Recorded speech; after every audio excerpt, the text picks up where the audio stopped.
stranded in space on a ship crashing into the atmosphere of an unknown planet, Emile Spencer knew that the only way to survive would be by his own wits and guile. He vowed that somehow he would find and slay the titanic cosmic beast that put him in this predicament, VY572. With every installment, we follow Emile's explorations and discoveries on this journey of revenge against all odds.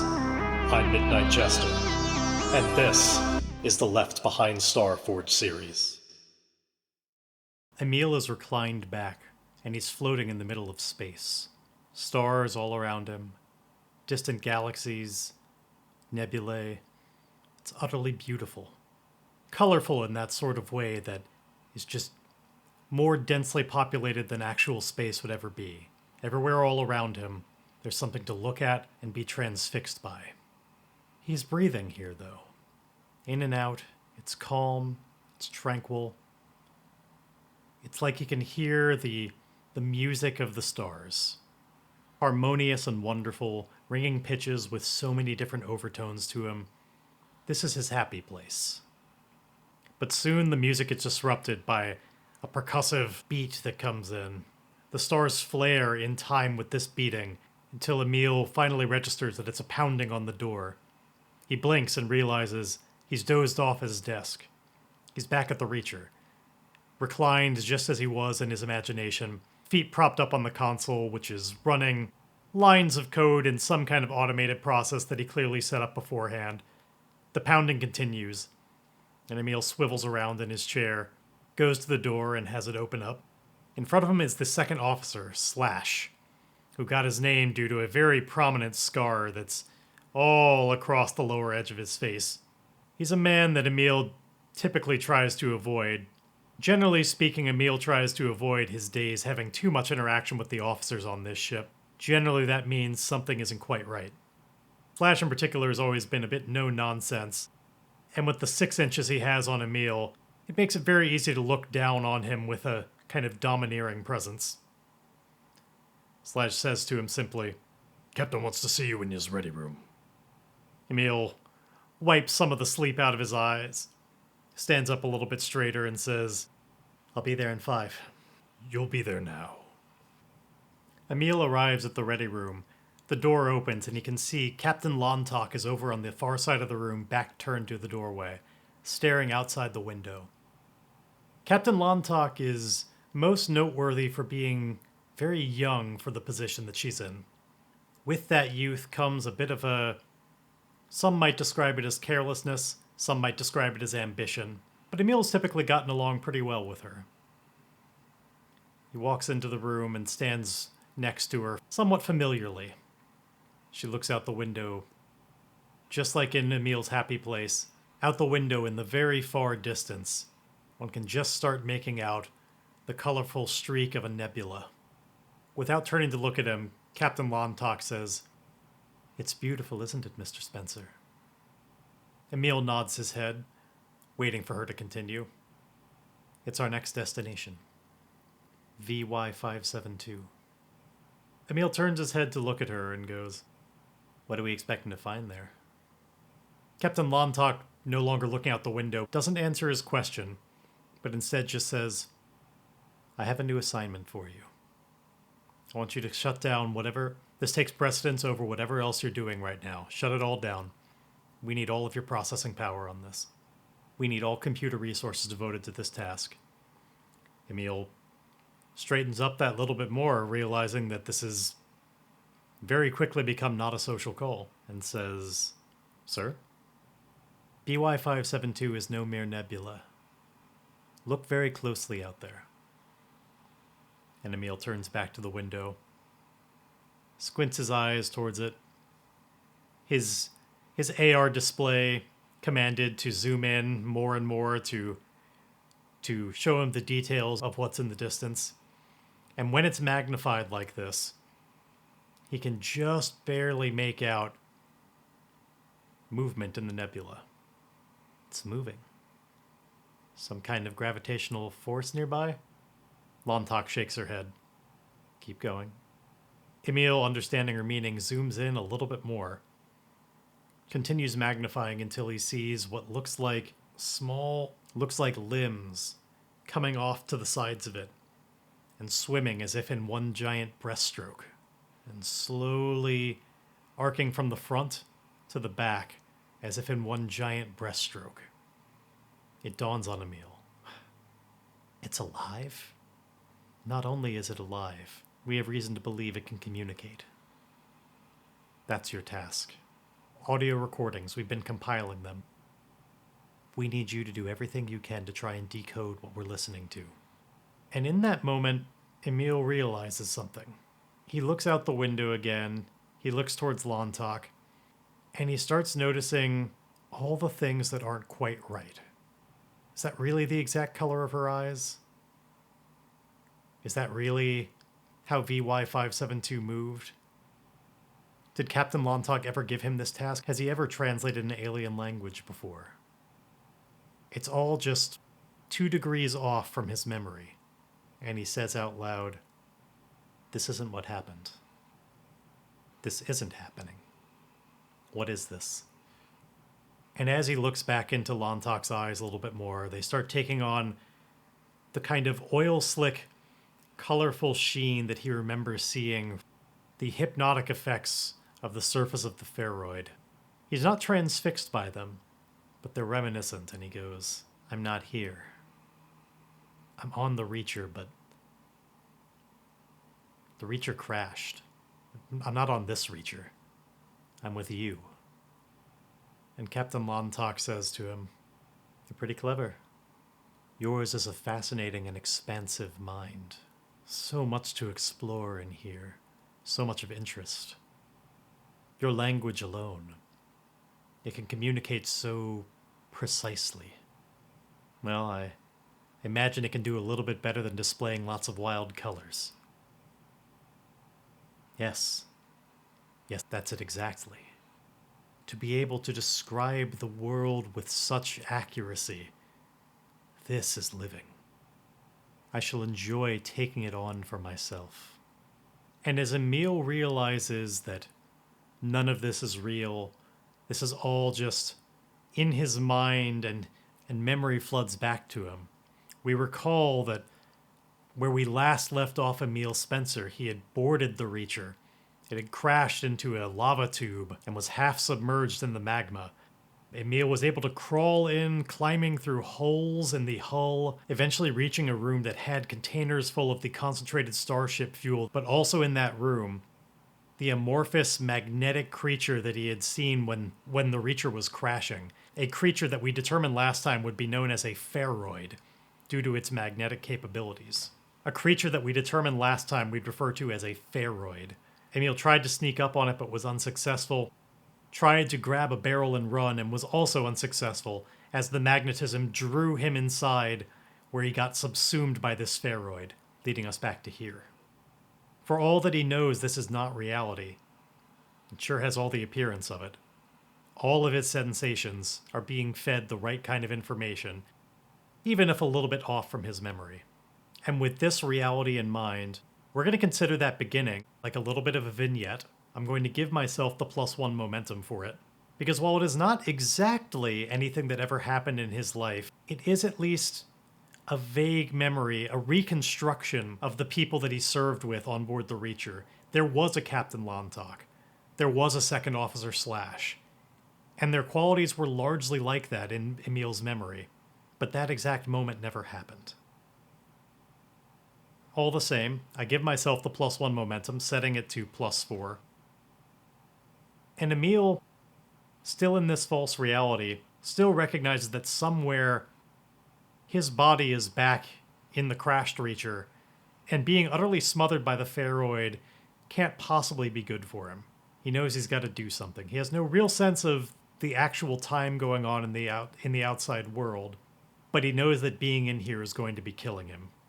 Seeing no physical way out, no exit to run to, feeling no immediate control over his body, Emile determines that he'll simply communicate through this figure of Captain Lontok directly to the Ferroid. That's what it seems that he's being able to do. He's going to simply tell them, "I hope you understand, I didn't mean you any harm. Truly, my goals, you're a complete surprise in them. I just want to be able to go our separate ways. I saw you feeding. I can't imagine that I'm nearly as nutritious to you as the barrels in there. And the Ferroid, through Lontok's mouth, says back to him, I have all the nutrition I've ever needed in this room. What you supply is something far more valuable. This mind of yours, this connection, this humanity, sentience.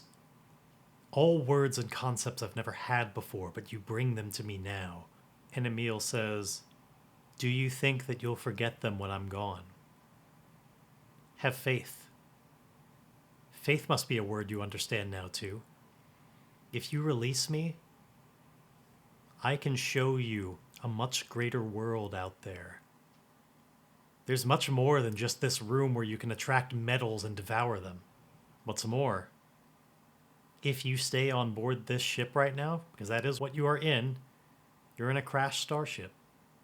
It's going to sink. Surely at some point you must have tried to leave and found this place surrounded by magma. This ship is half submerged in magma at this moment. It's only a matter of time before it submerges fully, and if you're still on here trying to devour what's in this room, it's going to take you with it. Release me. Bring me back to my own devices, and I can ensure your safety, so that you can explore these concepts for a far longer lifetime. And Emile is going to make a move with that. This is absolutely a compel. He's trying to persuade someone or make them an offer. He's definitely going through the charm, pacify, encourage, or barter route. So this is a heart move. Rolling with plus heart, we get a weak hit, which means they'll do what you want or agree to your conditions, but their agreement comes with a demand or complication. Envision their counteroffer and take +1 momentum. I'm setting my momentum at 5 now. We need to think of what the counteroffer is, what the complication is. And I think the one that makes the most sense immediately is that Emile is going to have control of his faculties. The Ferroid makes this offer to Emile. Again, through just the voice of Lontok. We have no history, no foundation of trust. In fact, I've encountered you twice, and both times have been fraught with alarm. This won't do. I can't simply let you go. You'll run off, and when we are separated, you're far too fast for me. Maybe I'd be able to magnetize you back, maybe not. Maybe you'd simply start shooting me with that gun of yours. I don't want to let go of this. I want to become one with you. Symbiotic in nature. I believe I can compress my size down, go in through your orifices, and just become part of your body. The choice is yours, of course. If you'd prefer, you can die here peacefully, going back into your dream of space. You'll never suffer through the process while you suffocate, for your mind is disassociated from your physical experience, which is not going well, I must say. Your heart beats frantically, knowing that it is desperate to try and save you from an unknown situation. Your mind cannot comprehend quite what's happening to it. Your body is fighting, but it won't last forever. So if you wish, you can let the whole thing end being blissfully unaware.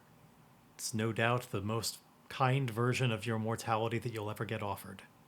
Or allow me to join you physically and mentally. So what do you say? Do we have an agreement? Emile really ponders that for a moment. I think Emile finds that counteroffer to be too far of a reach. He'd be too powerless in this scenario. He expects that maybe, if he can bring his mind back to his own body, maybe he can just break free from this sludge. But allowing it to just go inside of him, it feels like too much of a trap. And so, without specifically saying anything, Emile is just going to try and concentrate as much as possible on finding just the barest elements of sensation that come from the real world. He tries to concentrate on feeling not the air around him that comes from the recirculation of the atmosphere inside the Reacher, with its smells and temperatures, but tries to feel the oily slickness of the Ferroid that he knows is around him. The liquid magnetic material, trying to just feel the barest moisture of it in the air and concentrating on that. Doing what he can to slowly bring his senses back to what is actually reality. He tries to feel the gravity of Cinder, a gravity that feels very different than the artificial gravity that would have been on the Reacher. He focuses on the temperature and how miserably hot it is being half submerged in the magma. Little by little reminding himself of the things he should be feeling, and as a result, making them more and more in focus until he can hopefully bring his mind back to his body. And we're going to represent this as secure an advantage. He is assessing the situation, making preparations, and importantly, he is attempting to gain leverage with expertise, focus, or observation. So this is a wits roll, as he just tries desperately to shut out this false reality by focusing on what he knows should be true until he can actually feel even a little bit of the sensations of it. Because when he can do that, hopefully he'll be able to put his mind to his limbs and do what is physically necessary to escape. Sadly, this secure an advantage is a miss. You fail or your assumptions betray you. Pay the price. So what happens is Emile is trying to focus so much on the sensations that he thinks about from outside, and specifically the heat and the knowledge that they're submerged inside this magma. The more he thinks about this version of reality, the more what's around him, the ship starts changing to reflect that. Instead of it being peaceful space outside, he starts seeing this rising magma coming up the window until it's all that he can see outside, as if they're submerged, and it's coming in through the seams and becoming nightmarish as it spills into the room. And so Emile is going to endure stress. It's relatively minor. Part of him still recognizes this can't be real and it's of his own making, but it's still very uncomfortable. So I've often tried to lucid dream, and generally speaking, when I do that, my mind fights back and makes things get just scarier and more nightmarish. When I realize I'm dreaming, things tend to get worse. Even though I know it's just a dream, part of me is still very stressed out by what if it's not? What if I'm wrong? And that's the -1 that he's suffering right now. That his spirit is currently at 0, so I'm going to have to take it as a hit to my momentum, which brings it back down to 4. And because our spirit is 0, we're going to have to roll endure stress. So let's see what happens as this uses my heart, which is higher than my spirit right now. Okay, it is a weak hit. I am not currently shaken, so I could lose 1 momentum in exchange for 1 spirit, which probably a good deal. The idea that my spirit stays at 0 right now is very dangerous. So I'm going to make that trade, bringing momentum down to 3 and spirit up to 1. So the room is slowly changing. The lava is all around and leaking in. The good news about this is that Emile recognizes that what this means is that it's like, as I mentioned, it's like he's lucid dreaming. What he thinks about controls this environment a little bit, because what he also notices is that Lontok shies away from this lava as it spills in towards her feet. She steps back. And Emile thinks, if he can control this environment, perhaps he can make this a place that the Ferroid doesn't want to be. Perhaps this ability to control reality will go both ways. And so Emile is actually going to imagine that there's a terminal in this room that he can connect to.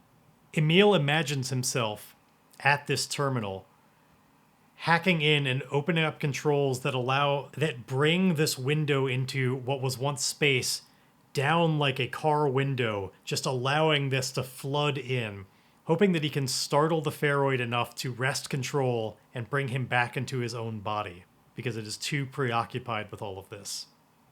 What I'm going to do is make this into a scene challenge. We're going to begin the scene, because the challenge right now is Emile being able to wrest control before his body just suffocates inside this thing. So the objective is escape the clutches of the Ferroid. I'm going to simply put this as troublesome. I don't want this creature to be that powerful. And importantly, I don't want the whole session to be about this. It's going to get a 4-segment progress clock. So let's see. I suppose technically the rules say I choose a rank appropriate to the situation. Troublesome would be if I have a clear advantage, which I would not say that's true. I am ready to act, though, so let's put this at dangerous. Emile has his way forward. He knows how he can work on escaping the clutches, but he's definitely not with a clear advantage. If anything, the opposite. But this window, this opportunity keeps him from being fully outmatched. He knows how he can fight back. And so let's do this with, again, we're going to consider this secure an advantage. Because this is attempting to gain leverage by just making the environment more startling. And for all he knows, it could be a real problem. As the magma comes in here, if he's successful, he may wind up being harmed by it in ways he can't fully anticipate. So it's going to be its own problem, but he's going to just secure an advantage by flooding the room with magma, at least more so. He's not fully lowering the window down, not imagining that, but just enough that it's spilling in much, much faster and in a more intimidating vision. So this is all using his wits. Actually, I think we're going to call this resolve. We're going to make this a heart roll. I think this is about using his resolve to kind of manipulate reality through the way he imagines it. I think that's actually a better fit than wits. And because none of this is real, it's not about his ability to actually manipulate a computer. I'm not going to give his tech asset any bonuses here. That's not what this really is. So let's just do secure an advantage with heart and hope. That is a miss as well. You fail or your assumptions betray you, fill a clock segment and pay the price. So we're at 1 out of 4 here. And the price, I think, is indeed that I think the Ferroid starts fighting back a little bit more on what is reality. And the window the window starts rolling down a little bit, but the Ferroid kind of manipulates it. And like you can see Lontok focusing a little bit more and taking on more of an appearance of the Ferroid, like rather than just her eyes having kind of the color of its hypnotic kind of oiliness. Instead, it's just more her entire body starts taking on that look on the surface. It's like a layer on top of her skin that's just slick. And she focuses and uses and holds her hands out, gritting her teeth, and the window kind of closes on her side, and so it's only Emile's side that's open, and it showers him in magma, just all over his body. And I think, again, this is a mental thing. It's not about his real body right now, so it's all just hitting his spirit. I'm going to have this be a hit to spirit of just 1 like before, because Emile does still recognize, like, this is of his creation. He knows it's not real. It's still startling, but it's helping keep it from being too dismal. But this does bring his spirit back down to 0. And I'm again going to do my best trying to resist it.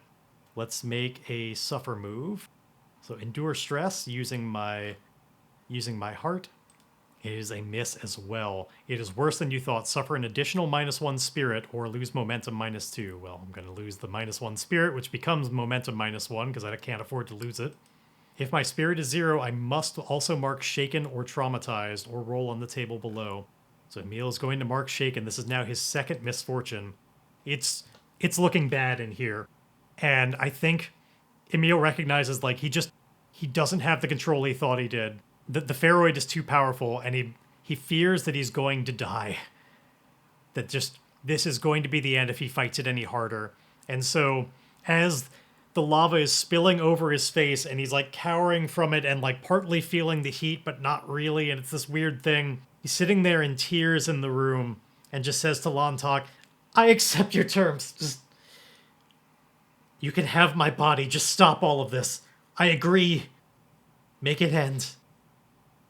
With that, I'm just going to get rid of this scene challenge. The only reason we were here is because Emile didn't agree, but now that he does, the Ferroid will definitely take this deal. And it's alarmingly quick the way it happens. It's like a weird tunnel vision that happens and then zooms back into his body as just all of the liquid...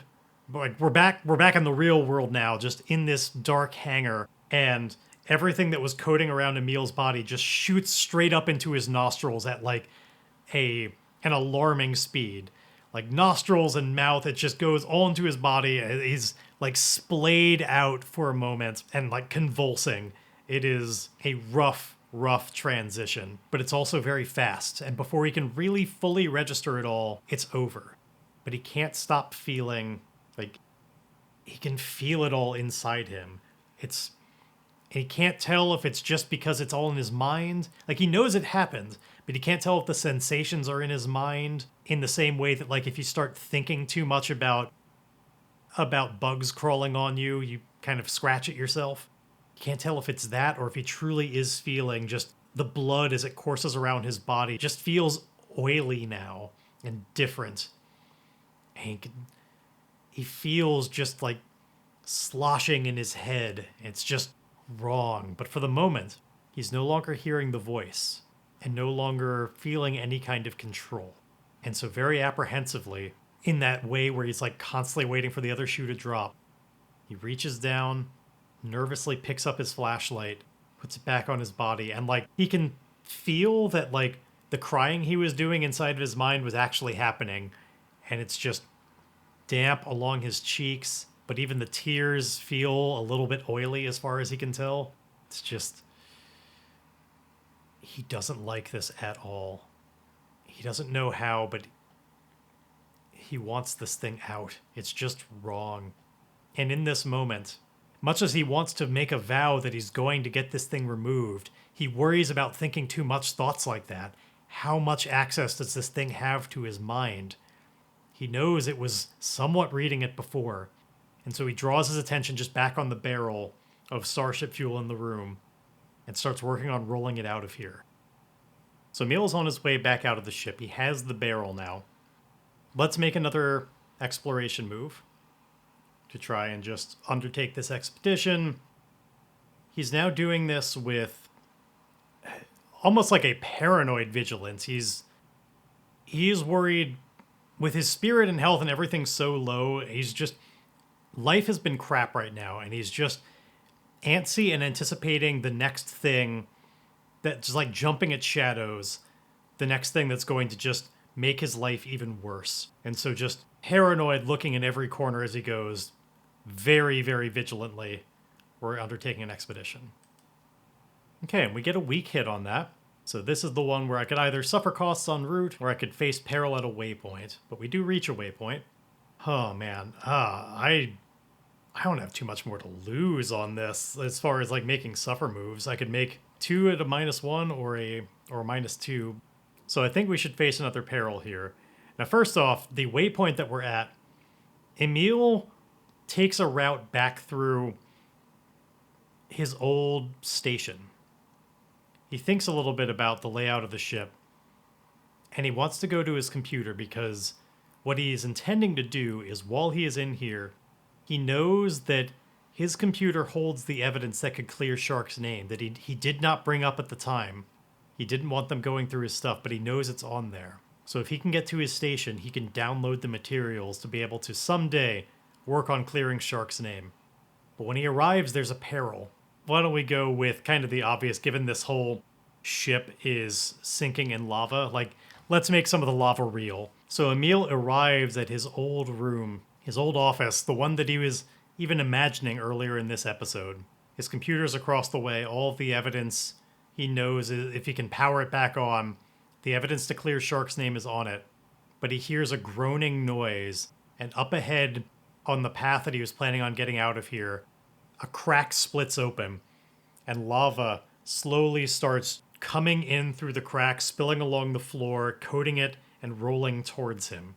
Truly, the floor is lava. What was once a dark hallway is just lit by this orange glow through a heat haze. And it hits some of Emile's...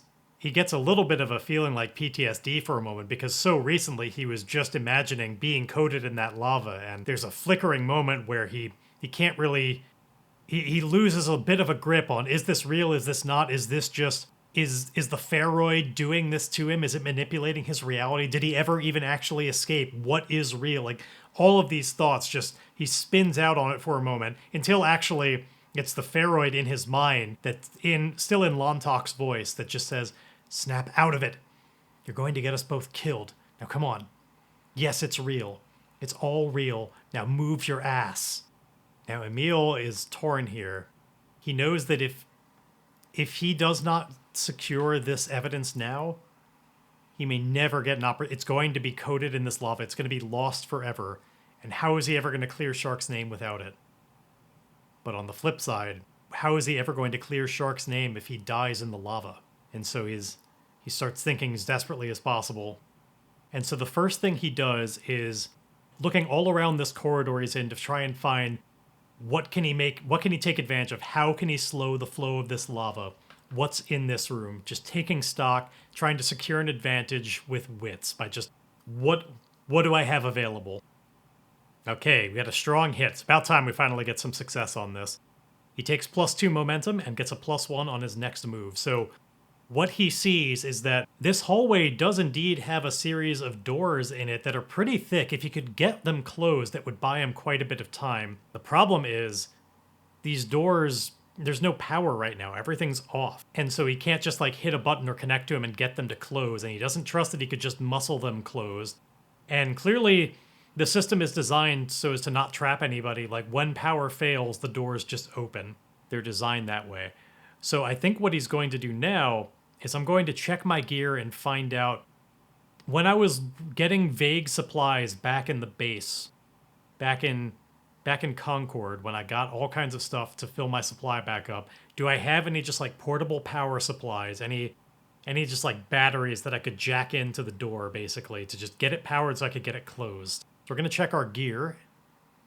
We got 3 supply and the result is okay, another nice strong hit. There's a battery inside the pack, and I take another +1 momentum, bringing us up to +5 now. Emile has this battery, and he's going to race over to the door as quickly as possible. Oh, I suppose technically I should have had a +1 on that because of my secure an advantage. The hit can't get any stronger, but unfortunately that means I kind of wasted that +1. But I've got nice momentum now. Emile is going to race over and basically try and reconfigure that, because there's no just regular like port to just plug a battery in for this door. It's not like that, but there is like a panel nearby that he bangs his fist on it and the flap opens up and he starts getting to work on trying to get this battery connected, getting power, and then getting the door closed. So I am going to consider this, like, it's not full on tech. It's in a weird space between gearhead and tech, because I am modifying equipment or technology, which is gearhead, but I think this is a little bit more disrupting an electronic system, or configuring, optimizing, hacking, or disrupting an electronic system. I think it's closer to being tech than gearhead, but they both are kind of in the realm. Either way, I'm going to get to add +1 to this. So we're going to call this tech is helping me. It's otherwise going to be a face danger with wits. And the danger is, of course, as he works on this, the lava is getting closer and closer. So he's trying to get this door closed as it's just spilling on the floor next to him.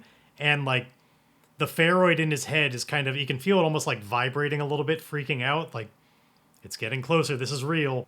So let's do a face danger with wits with a +1. Oh, shit.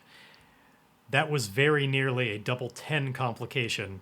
Unfortunately, it is still a miss. I rolled a 9, but the challenge dice came up 10 and 9. So my momentum can't help me. On a miss, you fail, or a momentary success is undermined by a dire turn of events. And I feel like it's indeed like he does it. He gets the door closed. So Emile thinks it's successful, and he starts walking away, breathing a sigh of relief. He's not near the door anymore. His back is turned as he's heading back towards his office. And when that happens, what he doesn't notice is that lava, the seal isn't tight enough. Maybe it was at one point, but after the crash and everything, the lava is indeed slowly coming through the bottom of the door. And when it does, it gets to where the battery is, just on the floor next to the door, burns it up to the point where it fails, and then the automatic, just the doors open when there's no power, opens the doors right back up, and then a flood comes in.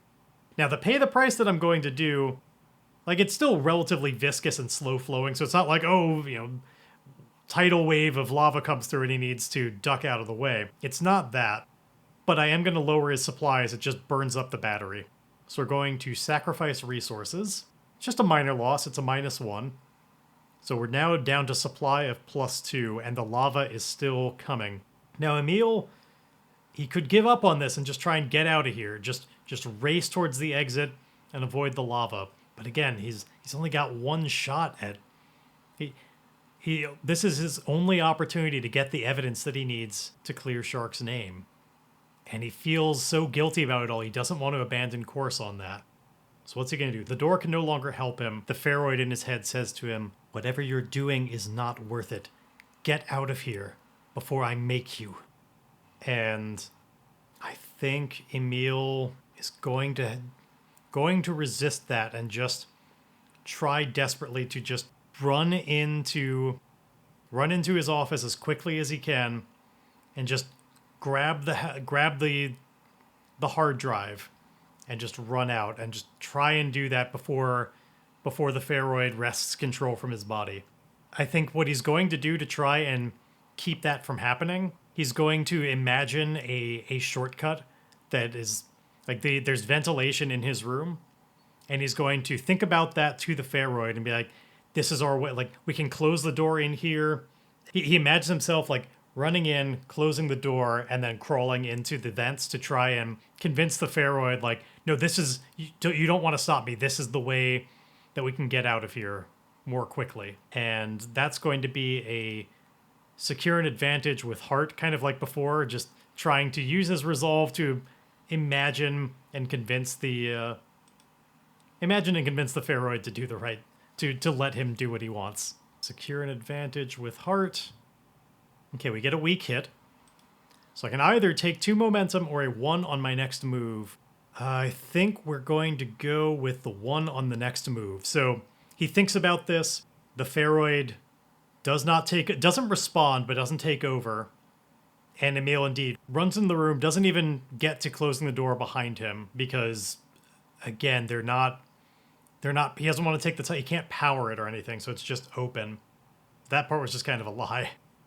He's going to run to the housing, run to the computer, grab the hard drive out of it as quickly as he can. This is going to be a face danger with edge to try and do this all before the lava just kind of flows into the room behind him. Because that was his worry all along, is that while he could have just focused his attention on doing this rather than closing up the door or anything, the lava, while moving slowly, by the time he's done, he could feel trapped in here. He could be trapped in here. And let's see, face danger with edge and a +1. Okay, we get another weak hit, so we succeed, but not without a cost. Make a suffer move -1.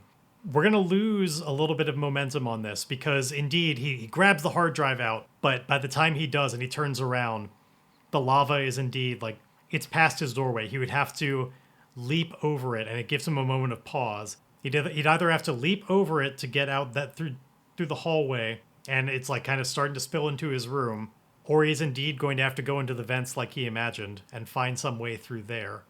And I think the thought of being just like trapped in the more confined space of the vent with a lot fewer options available is too harrowing. And so the whole thing he imagined was a complete lie, and determines that what he needs to do is just leap over this lava and get the hell out of here. So this is going to be about mobility, getting enough just speed and mobility to just leap over this without actually touching it, because it started to fill a pretty decent section of the hallway. So one more edge move here, this time with no benefit of a +1 as he tries to just leap his way out of here.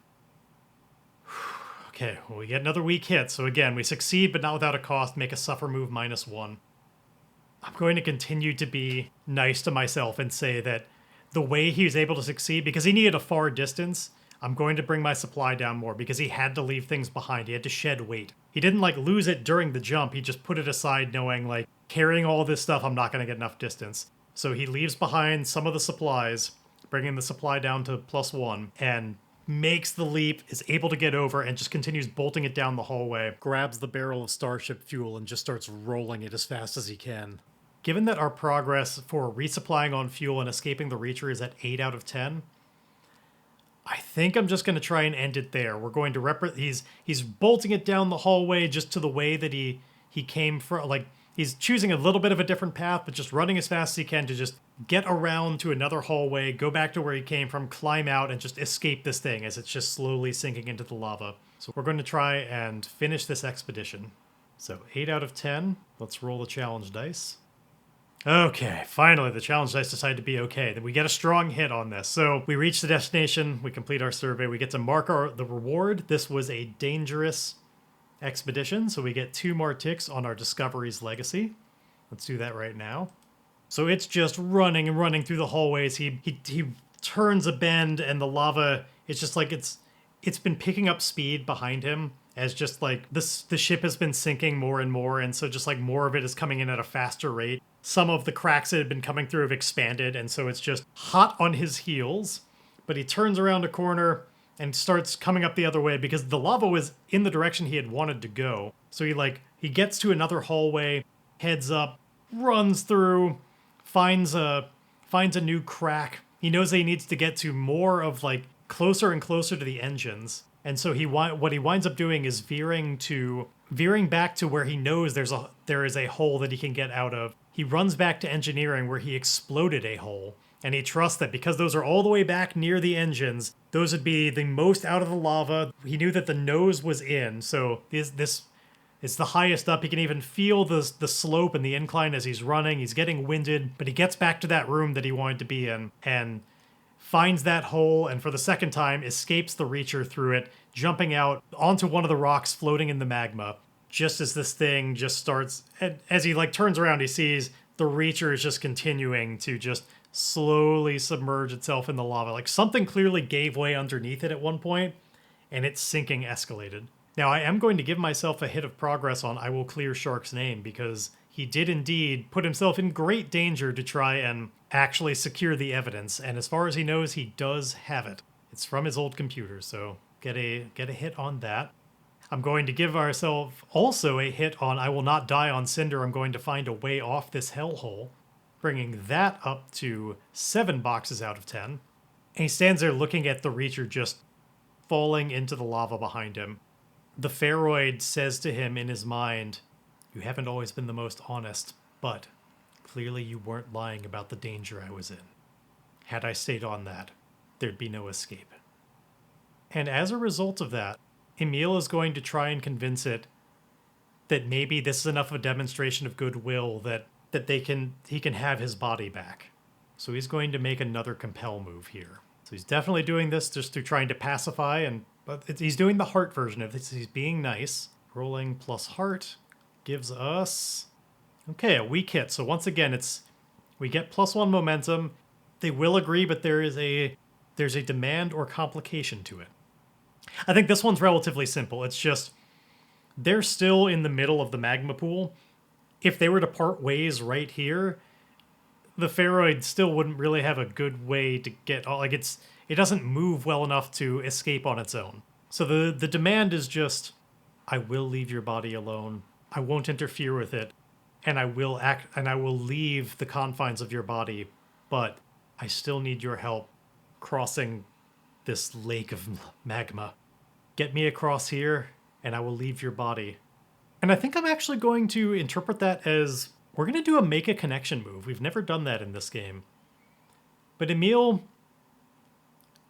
determines that, now that this thing has kind of a facet of his own intelligence and awareness, it could be nice to have a companion around. Like, Emile has been so lonely this whole time. The only people he's gotten to be around are trying to kill him or have died as a result of his failure. Like, he's losing touch with his social needs. And so Emile starts thinking, well, I'll definitely get you across the lake, but why don't I do you one better? I don't feel like this planet is going to be especially hospitable to either of us. Getting you just across the lake and leaving you to your own devices, that's just a longer version of your death. Why don't you come with me? You've seen my mind. You know what my plans are. Come aboard the ship. We'll do it together. We can escape this place and find something more like home. Some place where we can truly live. Maybe not forever, but at least for a time. So let's roll the make a connection move. We're rolling plus heart. Okay, we get a weak hit on that. So I create a connection, but it comes with a complication or cost. Envision what they reveal or demand. So give the connection a role and rank. Whenever your connection aids you on a move closely associated with their role, add +1 and take +1 momentum on a hit. So I go to my connections tab, and of course we have Shark on there, and well, he's not really going to be relevant anymore. I'll keep him there in memoriam, but we need to add a new one. It occurs to me I need a name for this. Emile probably asks for a name as well. Let's figure out what their demand is. Oh, I know what the demand is. Like, this creature, like so many others, was probably abducted from a homeworld or something at one point or another, and it wants to go home. So the Ferroid just agrees to come with and says, yes, I have seen your plan. It seems like a good one, all things considered. I will come along, but I ask that you make good on having taken me away from my home. When we board this ship, when we take it to the skies, bring me back to where I came from. I was kidnapped from there and wish to return. If you want a hospitable environment for me, that is where you will go. And I think Emile's good with those terms. So we're going to give this connection a role and a rank, but we need a name for it. And I think Emile realizes that as well and just says, having explored my head, you must have learned the concept of a name. If we're going to be traveling together, I need to know what to call you. And the Ferroid thinks for a moment and says, I did see that you thought of me as a Ferroid, and while I feel like that's not really fitting as a name, I like to go off of that. Call me Fern, in commemoration of both your thoughts on me as a Ferroid and the inferno that we just went through. Emile smiles and goes, Fern it is. Fern is really not going to be, can't be too high up on here. Fern is either going to be troublesome or dangerous, just based on, they're just not that important in this world. I think I'm going to go with dangerous, because we've clearly seen that Fern has some capabilities that can really put Emile in a bind. And, I know dangerous doesn't imply just that they are inherently a dangerous person. It's more how much influence they have on the world. But, Fern is able to, if they can subsume a person, entirely alter reality for them and, get inside their mind, clearly take on knowledge. Fern's got a lot of capabilities. So we're going to set Fern as dangerous. And the role is going to be... The role that Fern will be able to help me with is metal manipulation. It's the magnetism where, when Fern helps me with that, that's when I get the +1. Fern is really talented at magnetizing things. So it's going to be... In the notes on this, I will put that the role is metal manipulator. We have Magneto! And so Emile is going to swear a vow to Fern, saying, well, I can't promise that it'll be literally the first thing that I'm able to do. It's important to me to set things right with those that I've wronged. I did not kidnap you, but even still, I was on a crew that did. You've been displaced, and I vow I will get you home. So let's swear that vow. This one is going to be return Fern to their homeworld, which I'm going to set as a dangerous vow, in that I think there'll be some issues along the way to get that to happen, but it's largely just about probably the distance. But I don't want it to just so conveniently be that Fern came from the next planet over. Fern had been captive for a little while. So now let's... Oh, we are making this vow to a connection, so I get to add a +1 to my heart roll, which is only just barely enough to get me a weak hit instead of a miss. So you're determined, but you begin your quest with more questions than answers. Take +1 momentum and envision what you do to find a path forward. And I think the biggest problem is, so Emile goes, just tell me the planet you came from. And the Fern searches their mind for the words and can't find them, because the words, all of Fern's ability to speak and the knowledge it has came from absorbing what Emile knows. And if Emile doesn't already know this, Fern doesn't know how to articulate it in his terms. Fern remembers what the planet was like, but certainly doesn't have the human terms of coordinates or anything like that. Fern just goes, I don't know. I don't know what you'd call it or where it is. It's so far away. But you've promised. You promised me you'll get me back. You've promised you'll find a way. Emile nods his head as he thinks, and he turns his mind back to the field full of just housings that where the mantis creature was, filled with all kinds of research data on the different creatures. And he goes, I think I might know where there's answers. And before I forget, before anything happens, I just swore a vow to a connection to undertake a perilous quest in their service. So I'm going to develop my relationship right now. Like pretty much as soon as we made it, I get to develop it. So as a dangerous connection, that means Fern is going to get 2 full boxes on the progress track, which is as high as Shark ever got. We'll see if we can ever do any better than that. For the moment, though, Fern and Emile are in the middle of this lava lake, just on some rock that's a bit of a platform. The makeshift rope that Emile made beforehand got burned up, so he can't use that to help himself get back. But perhaps Emile's eyes turn to across the lava on the other side of the room, only about 20 feet away or so. There's not that much lava between them, but there's just some amount that he has to hop between, and it's dangerous. Some of the gaps are a little bit wider than he remembers without the benefit of rope and like being able to swing a little bit. He doesn't trust it, and Fern, already in his head, can't help but really read some amount of his thoughts and thinks, are you sure you'll be able to make it? And Emile thinks, well, I know how you could help me. He turns his eye towards the skiff across the way and says, that parked vehicle over there, the skiff, utterly filled with metal. If you magnetize towards it while I'm in the middle of my jump, you could help me get there safely, get me the additional distance I need. I'm sure you can pull it off. I trust you. So let's make a face danger move with Edge, but we're indeed going to benefit from the +1 of using our ally, because Fern is totally on board with this. So we're going to get to use the +1 of Fern's metal manipulation by locking us onto the metal to help give us additional distance, just thrusting his body through the air. So let's face danger Edge with a +1. Strong hit with a match. Oh, fuck yeah. So the visual is... So first of all, we take +1 momentum. And I think the visual is that Fern indeed locks onto it, and like, rather than just give him a little bit of distance, it like throws him, like magnetizes him all the way over. He clears all the lava in one go and like lands in the seat, just ready to pilot. Like he immediately just in the exact right spot with flair and finesse, ready to get it out of here. The barrel of fuel flying in right behind them and falling into a back area. Just clunk. And Emile says, rock on. Let's hit it. And they book it back out of the lava tunnels. And I think that's also going to be worth a I will not die on Cinder, I'm going to find a way off this hellhole tick of progress, because he's cleared the lava. That could have been a big problem, especially with his health already the way it is.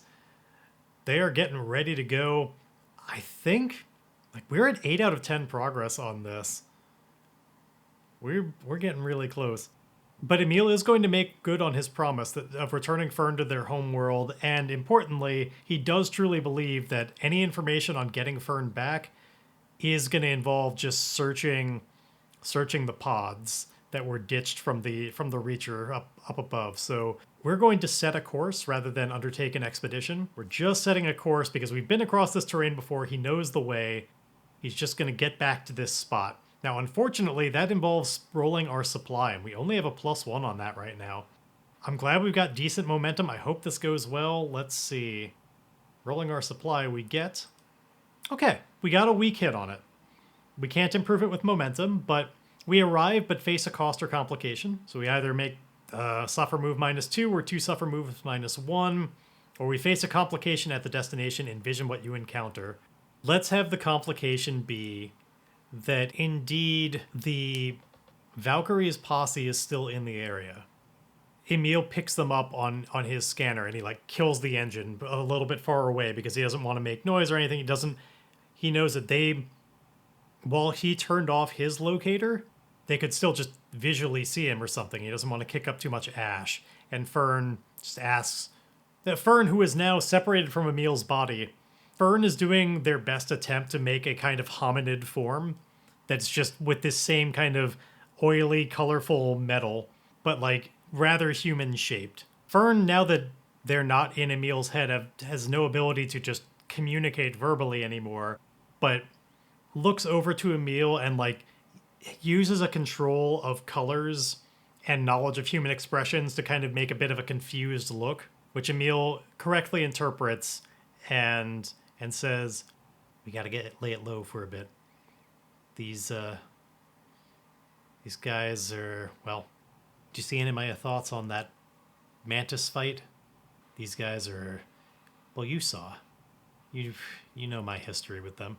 Looks like they're on the looks like we got a good distance between the two of us, but if they spot me, well, that's the end of it. Maybe we can make some kind of diversion.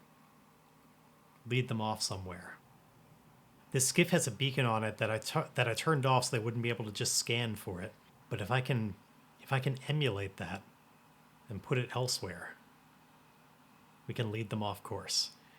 Emile is going to try and cobble together an ad hoc device using parts from the skiff that are just responsible for that radio signal that it puts out, and just other things to try and give it some amount of portable power. He wants to basically make a node that'll just give off the signal that one would expect from this skiff, so that he can then drive it off to the distance, leave it in a spot, and then lure them away to just the wrong area, buried in the ground so that they're looking around for it for a while. But one step at a time. First, we're going to secure an advantage to try and make this with these parts. This is definitely going to be with wits, and honestly, I think this would get the benefit of my gearhead. Like, we're repurposing the technology that's here. We're taking parts that already exist and reconfiguring them in such a way as to be able to be a portable signal. So I'm going to give myself the +1 on this and take +1 momentum on a hit.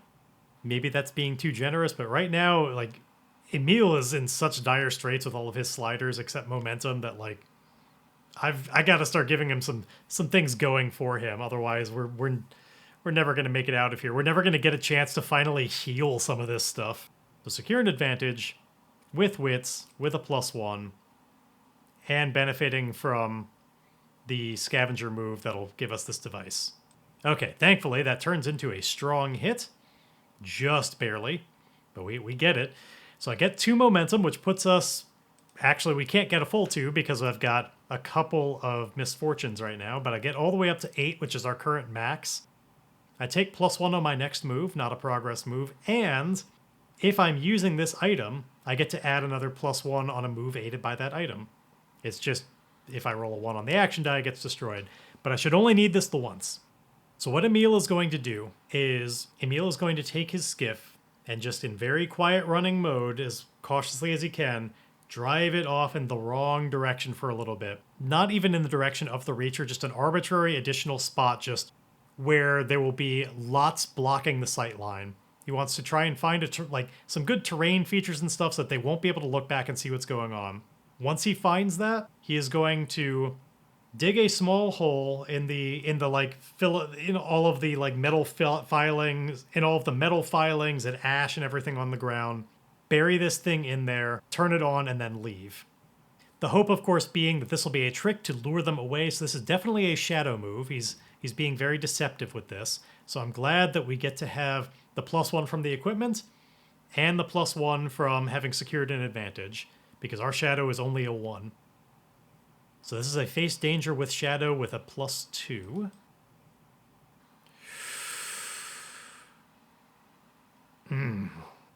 Miss with a double 9 match.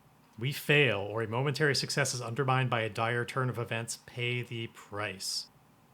Because I want to properly represent the match of it, and not just the miss, and a high match, we determined before that due to Emile's interaction with the radioactive mantis creature, that he was no doubt going to have some kind of mutation. And I think this is the moment where suddenly it just out of nowhere manifests. Like, his body has had just too much weird shit going on with Fern being in his body and the irradiation, and it finally has a strange reaction. And so I am going to roll on the anomaly effect oracle. And the result I got was drains energy from equipment or devices. So the reason this fails is as Emile is about to power on the beacon, he feels this welling up inside of his body of a kind of pressure, and it doubles over a little bit, is almost like a stomach cramp, and then eventually this ethereal kind of pulsing just fires out from him on all sides, and it releases like an EMP burst, and it powers off the device before he can actually do it. And the skiff and everything all around him just... I'm going to roll on the Oracle to get an idea about just how far this went. Now, this is a double 9 complication, so I feel like we should lean towards it being a pretty wide radius. So the big question is, of course, is it far enough that it also powers off any of the equipment that Valkyrie's crew had? Now, Emile is probably a good, like, a few miles away. A handful of miles that he just drove off quickly. Is their stuff powered down as well? I'm going to put the odds of that as... I'm going to put the odds of that at unlikely, because they are indeed so far away. Does the radius of this go far enough to power down anything that Valkyrie's posse has? No. It's not that big. Rather than do my typical thing of going all the way up the chain until we find out exactly how much, I think we're just going to interpret this as it's a relatively contained EMP blast that, like, is just in the kind of, like, I don't know, tens of feet or something like that, but just kind of his personal area. And it, like, sizzles through the air and probably has all kinds of effect on just the kind of metal filings in the area, and also on Fern, who is nearby, just still in the kind of hominid form, sitting in the skiff, which, when it loses power, immediately drops down. I think Fern is unable to maintain the hominid sort of shape and goes back into kind of the amorphous blob. Emile hopes that wasn't something observable from the distance, and now, with a non-powerable skiff, everything at his disposal without any kind of power, miles and miles away from his destination, Emile's in a bit of a bind.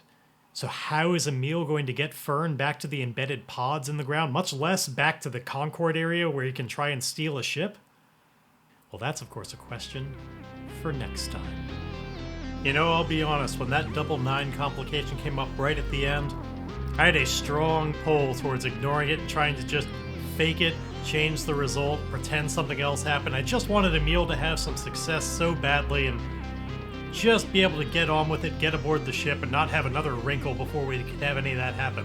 But I did the right thing and abided by the results, and if you want to do the right thing, I'm going to keep it simple and just go back to the old days of, hey, we're 11 episodes in at this point. You're probably a subscriber, but have you taken the moment to rate and review this show? Let's do a little quick math here. 11 episodes. Each one, to get about an hour, takes me about, we'll say 90 minutes to record if I'm lucky. Maybe 2 hours. Then another 3 hours to edit all of them. That's about 5 hours an episode to make these. That's about 55 hours of my time to try and entertain you. I'm just asking for 5 minutes of your time in return. Give it a rating, give it a simple review. It'll help me get more eyes on this show, which helps me be all the more willing to put in the hours on my end. We got a deal? Awesome. And then, if you're feeling extra spicy and want even more things to do, let's give you this week's prompts. Running with what just happened at the end of the episode here, why don't we have these prompts be for a mutation? I want you to tell me about a mutation based on the prompts of communicate and love. What is this mutation that happens from communicate and love? As always, send your submissions to starforgedpod@gmail.com. I'd love to see what your creativity comes up with. If I like it, it'll make an appearance on this show, and if I really like it, maybe I'll even try and incorporate it into the game. We'll find out. But for now, as usual, it's Blueprints time. So play me out, music.